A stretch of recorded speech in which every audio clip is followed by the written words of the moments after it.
Welcome to the Refueling Station Live. I am your host, Dr. Erin Wheeler. Thank you for tuning in. If you've been following me throughout the past month of me hosting these live streams, and if you're brand new, thank you for joining me. I hope you found me somewhere on LinkedIn or YouTube or Facebook, but thank you so much for tuning in.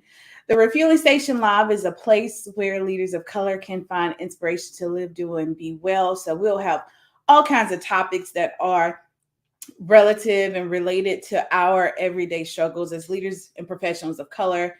And so if you ever have a topic, be sure to drop me a message in my inbox or leave a message in the comments. I am gathering those and taking some ideas from past shows that people have given me, and they will be integrated in the upcoming live stream show. So thank you so much for joining me. And if you're new to me, I am a nationally respected leadership coach and cognitive psychology expert. I'm also the CEO of Gracefully Productive, where Gracefully Productive is a leadership and productivity coaching company dedicated to the well-being of leaders and professionals of color.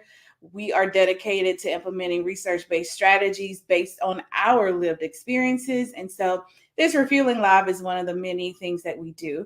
If you're interested in leadership coaching, or just check us out at gracefullyproductive.com. So let's get into it. So our first four episodes of this live stream, we talked about burnout. And so we talked about how burnout is really a physical and emotional exhaustion. It's something past the point of just being tired, but it really stems from a type of workplace culture and toxic workplaces, right? And so exhaustion has three main characteristics: cynicism, where in a place where you were once positive, now you're negative and you don't have any passion for it. The next thing is fatigue, and fatigue is not just, again, tired. You can go to sleep, get your 8 to 10 hours and still feel tired. It's a deep emotional exhaustion, right? And then thirdly is you lose confidence in yourself and your abilities. You felt like you're a rock star at some point, and now you are second guessing your experience and your ability to do the job. So we are continuing the topic of burnout, but then we know that for leaders and professionals and people of color, our burnout is not just from a workplace. We have that extra layer where we have to show up in toxic cultures, toxic workplaces as an inauthentic version of ourselves. And that adds a layer of burnout that speeds up and really enhances in a negative way our burnout, right? So last week we talked about why we stay in toxic workplaces. If you didn't get a chance to view that, the video's up on my YouTube page. Just click the live tab, and also Facebook and LinkedIn. This week, I know you probably know what is a toxic place, but just in case you didn't know where you worked was not normal or not good, I'm going to give you seven characteristics of a toxic workplace. So this is going to really maybe confirm what you've been feeling, like something just doesn't feel right. Like, is work supposed to be like this? Should I feel this way about work? Is something wrong with me or something wrong with them? I think in the past years, especially our generation as millennials, even Gen Xers, we feel like we've been gaslit. Like, why are you unsatisfied with this good paying job? Like, this is just how life is. This is work. This is adulting. This is the way it should be. Oh, just ignore it. Just cashing your check. But something in us knows that isn't right. And so we're always at this point of contention of, is it me or is it them? So just to be clear, I'm going to give you 7 signs of a toxic workplace. And I want you to be able to, one, validate your thoughts and your beliefs and your observations using these. And then you can also, on the flip side, when you're looking for alternative places or positive workplace cultures, you can use this as your guide to kind of sniff things out a bit and do your investigation a little bit deeper. Because last week, one of the reasons why we keep finding ourselves in toxic workplaces is that we don't do our due diligence. And I can raise my hand and say that I didn't. And I once again, once the newness of the job wore off, I found myself in another bad place. Um, so here are the 7, and I will post these written on my website or in a post later. So if you don't catch them, don't worry, I got you. So the first one that you should, if you see this, excessive employee turnover. So if you're in a toxic workplace, people just keep quitting left and right.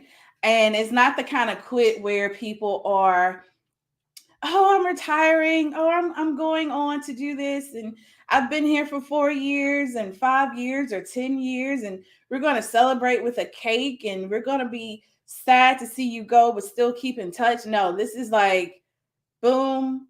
Well, they got here 6 months ago. Where did they go? Or they're not even giving 2 weeks notices. They don't even want that headache. They just need out now. That excessive employee turnover, frequently and without clear reasonings, right? They don't do any exit interviews. They just want to be out. And so if you are in a place, you can see all your colleagues leaving rapidly. Leadership keeps shifting in and out. Your colleagues, your peers, you have another new somebody to train all the time. However, if you are on the job search and if you're constantly looking at the same companies over and over again, or you keep your eye on a certain position, if they are refilling that position every other year, and I've seen certain positions like, man, they just hired them. They're gone already. Okay. Let's keep I'll dig in some more. And then once you dig in, you'll find, and you maybe even ask the person or ask around, you'll find that they are in, it was a toxic work environment. So whether you're in or you're out, if you see positions that are keep reposting all the time, the same position, sometimes the salary gets higher, sometimes it shifts a little bit. But if you see that same position and they're not hiring for multiple positions, it's a sign that it's not a great culture. Number 2, poor communication. So if you're in a job and there's no clear communication, no matter if you have Slack, email, text, Zoom meetings, there's always confusion. And it's worse. I don't even know if it's worse in a smaller organization or larger. But when communication is not clear, whether it's from the leadership to people who they supervise, or among the management in middle management, or among peers, communication and lack of transparency is the top thing that you need to know, that's a sign of a toxic workplace. If it's not transparency, of course, they don't value you as being invested in a company. They don't trust you with knowledge. That is rooted in something, right? And so communication can even mean when feedback is ignored. If they're saying, well, how can we make it better? You tell them and they say, no, that's not it. If they're ignoring your feedback, then that's a lack of communication. And if you're on the outside looking in, if you're thinking about moving companies, look at your hiring process. If they don't even have the opportunity, the chance, if they don't devote their time and energy to even making sure your first interaction with the company has a clear communication in your hiring process, then you probably want to think twice with moving forward. If you have don't get me wrong, people can make mistakes, but if it's constantly going in your hiring process, you get the wrong day for the interview. I even saw or talked with someone who they came for an interview and the person they were supposed to interview didn't even show up.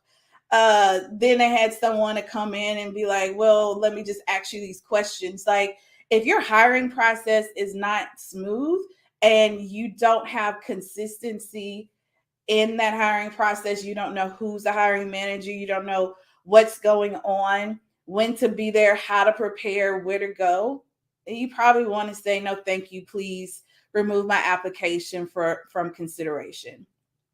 Number 3, the one that I hate the most, is micromanaging behavior. Again, this is rooted in lack of trust on all fronts, right? So managers who micromanage their staff, and so that when you micromanage someone, no one is going to look good at that angle, right? So if there's not around company or organization, if there isn't a clear culture or a culture that's set to where people are trusted, and this goes into remote work. The reason why most people want employers back into the office is because they need to see them and they feel like they can't trust them to do work without supervision like a kid. And so you know how that feels if you've been in that situation. You can't turn, you can't go to the bathroom without anybody saying that you're not doing your work. You can't take sick days without somebody saying that you're not being a team player. You have numerous follow-ups. And the one thing that I hate about a micromanaging culture is multiple useless meetings. Work does not get done in meetings. And again, going back to communication, if those meetings don't have a set agenda, there's no clear communication of goals and outcomes. That meeting is a waste of everyone's time and brings down productivity. But when you are in a micromanaging environment, your creativity, your innovation, your problem solving, productivity all goes down. That's not great for anyone. And so if you are outside, you may want to reach out. That might be one of your questions at the end. Can you explain how I'm expected to work? Can you explain how you did a management style or management beliefs here? If you're looking for a job and you ask that question, and they might give you a canned answer that sounds good, but take them to task and make them give you examples. Number 4, lack of teamwork or collaboration. This is one in which a company culture breeds competition. And I've been in places where it felt like literally Game of Thrones. I've used that reference before. Game of Thrones, like it felt like every time whoever came in, somebody was trying to take it. Somebody did great work. That meant they were trying to show off. Like it was not collaborative. And so Gallup, and I'm coming from higher education. So the company Gallup did a survey, and they did their research and their study and was like, higher education is one of the most toxic environments. And it's sad because while the adults are competing and trying to professionally advance and move in their careers, there's a whole group of students and stakeholders who don't even care. They're just there to get there to improve their life. And so if you are not collaborating around, the other place of this is silos that's prevalent in higher education, probably other companies, but I'm familiar with them in higher education. Nobody works together. And so when that happens, there's hostility, there's competition, there's that paranoia increases. You can't trust each other. Again, that word trust. Can't trust each other to have, and you don't know who has your back or who's trying to stab you in it. So lack of team or collaboration. Again, if you are in the situation, look around. Do you feel paranoid? Do you have a person you can trust? Do you trust your leadership? Do you trust your peers? Can you go to people with problems and they can help you solve them?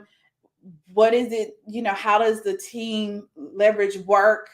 Does anyone pick up the slack and not rub it in your face? Can work be distributed evenly without someone saying anything? Is everyone working towards one common goal that does not have to do with themselves, right? If you're on the outside, again, another question, give me an example of how your culture cultivates collaboration and teamwork. Take them to task, make them give you an example. Number 5, high levels of stress. So stress is a common factor in most workplaces, but you're gonna see it on people's faces if it's abnormal stress. If it's the good stress, like peak stress, like if it's just a season and it goes back to normal and they're expecting it. But if it's high stress all the time and coupled with everything we just talked about, you're going to see it, right? And so one of the questions I think I mentioned last episode that I began to ask is like, what makes you happy and excited to come to work every day? And then I looked around the table, nobody wanted to ask. Nobody wanted to answer my question. They didn't want to lie. They didn't want, they needed some time to think about it. But that is a sign that people don't really want to be there. And then they really want you there to help shift some of the work. And then probably they're on their way out. Like they're doing their job right now, but if they could send a smoke signal or something to say, don't take this position, they would. Right? So high levels of stress. Number 6, discrimination and harassment, right? And so that's on all fronts. Microaggressions is one of the main causes of burnout among people of color, professionals of color, leaders of color. Those microaggressions, discrimination, or harassment, whether overt or covert or both, really leads to a toxic environment.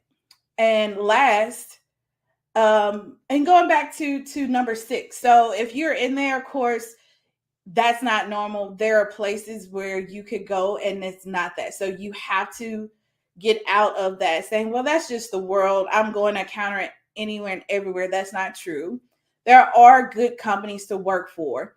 You just have to search them out, network, and find and actually hear from the people of color who work there who can verify, vouch, confirm that I feel safe here. That is not a game, is not a ploy. I feel safe here. There's places, I promise. You just have to, again, do your due diligence.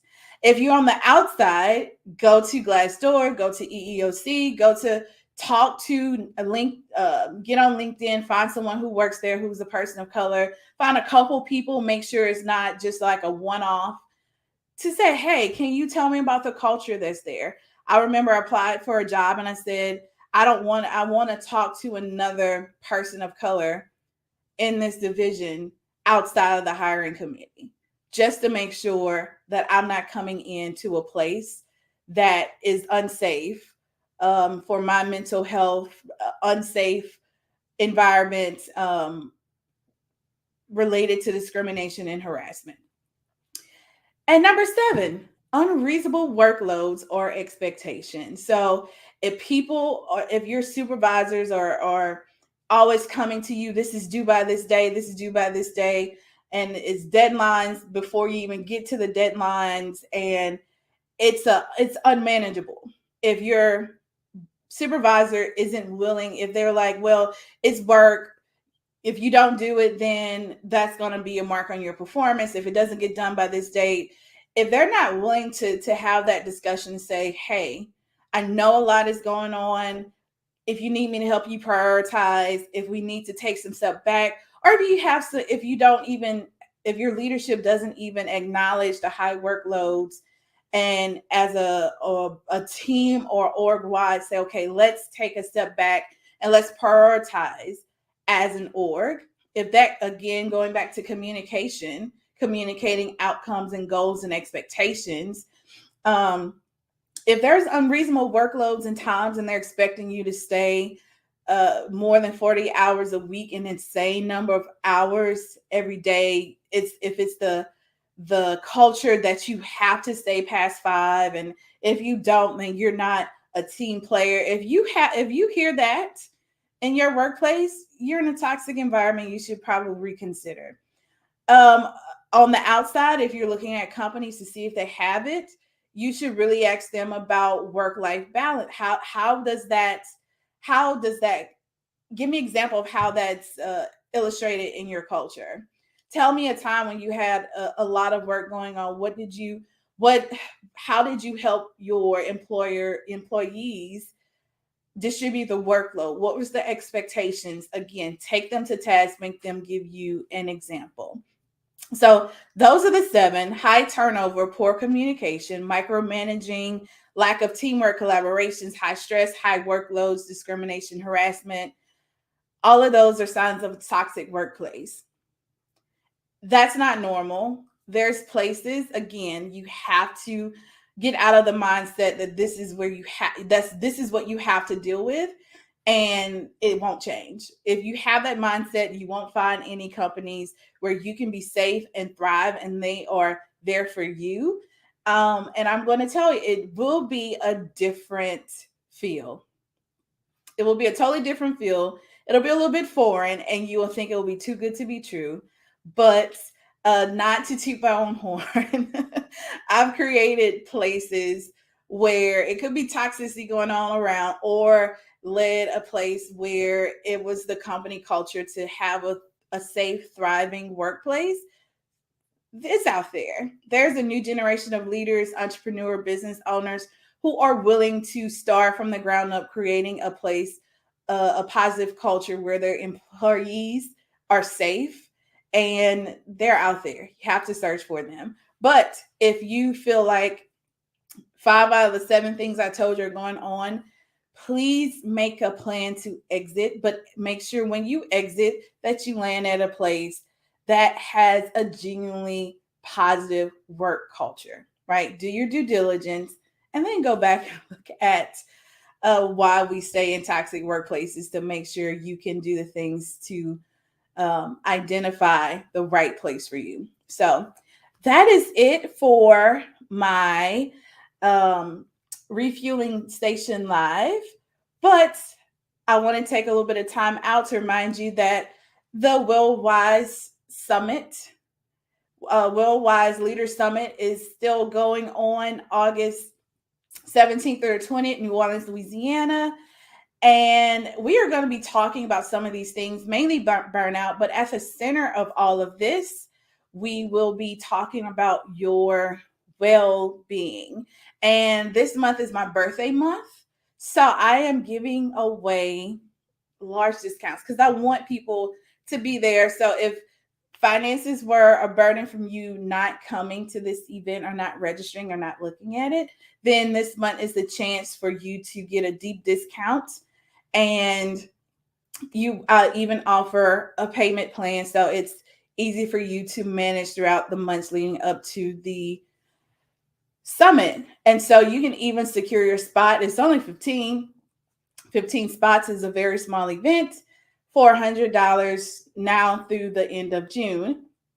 And because you're listening to this, you can use offer code birthday50 to get 50% off of even the early bird registration. So there's a few spots left and unaccounted for, and it has your name on it. So if you have any questions, inbox me, put it in the comments. I'll see you next week. And my live next week will be based on how to create create a safe space in a toxic wasteland. I'll have some my own personal advice on how to create a safe space, especially if you're a middle manager and you have a team, but your whole org is on fire. Like, how do you create a safe space? Your things that you can influence, your team that you can influence, how do you create a safe space for them to where they're insulated? So that's all I have for you on this live. Thank you for tuning in. Don't forget to follow me on all social media, Erin Wheeler, PhD. And any questions, comments, be sure to DM me or drop them below in the comment section. Bye-bye.